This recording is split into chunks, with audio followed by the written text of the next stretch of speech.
সরকারি সেবা নিতে গিয়ে প্রতিদিন দেশের হাজারো নাগরিককে শিকার হতে হচ্ছে ঘুষ বাণিজ্যের।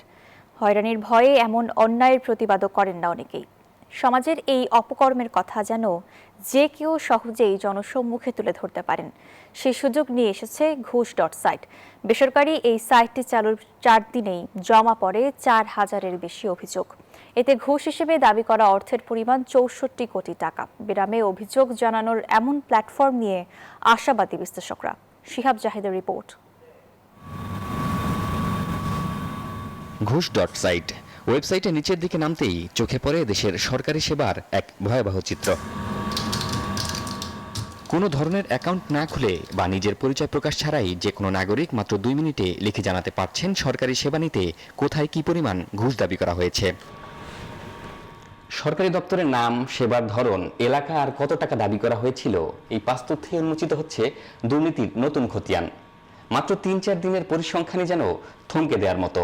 প্ল্যাটফর্মটি চালু হবার 4 দিনে জমা পড়ে 4,266টি সুনির্দিষ্ট ঘুষের অভিযোগ। এমন ঘটনায় মোট দাবি করা হয়েছে 64 কোটি টাকারও বেশি ঘুষ।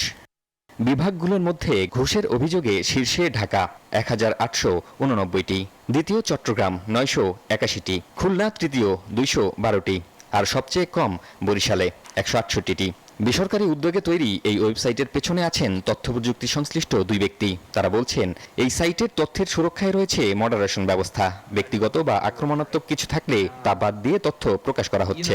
আপনার কোনো নাম ট্রেস, আপনার কোনো নাম দেওয়া থাকবে না। Just you can just go to the site and make a report, right? আপনার you don't need to register, you don't need to log in. So আপনার উপরে কোনো রিস্ক পড়তেছে না। সো আপনি যদি কাউকে বলেন এই এখান থেকে ঘুষ নেওয়া হয়েছে, আপনার উপরে কোনো রিস্ক পড়ছে না। So I think that's what the users like most, and এটাই অনেকটা সিম্পলিফাই করে দিয়েছে। I don't want to attack them, but I want to reduce the amount of ঘুষ they take, basically, as much as we can for now, আপাতত।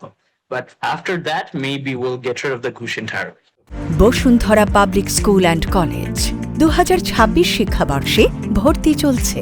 বিশ্লেষকরা বলছেন, ঘুষ.সাইটের তথ্য দুর্নীতির কোনো প্রমাণ নয়, তবে দুদক বা তদন্তকারী সংস্থা চাইলে এই তথ্য ব্যবহার করতে পারে। উদ্যোগটাকে আমি ইতিবাচক হিসেবে দেখি, স্বাগত জানাই।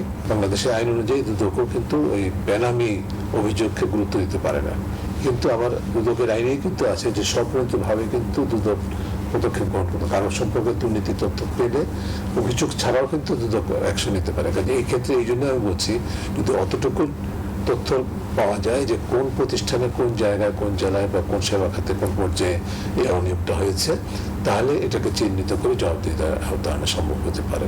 নাগরিক সচেতনতা বৃদ্ধি ও সরকারি দপ্তরে ঘুষ বাণিজ্যের চিত্র তুলে ধরতে ডিজিটাল এই উদ্যোগ ইতিবাচক ভূমিকা রাখবে বলে প্রত্যাশা বিশ্লেষকদের। শিহাব জাহিদ, নিউজ 24, ঢাকা।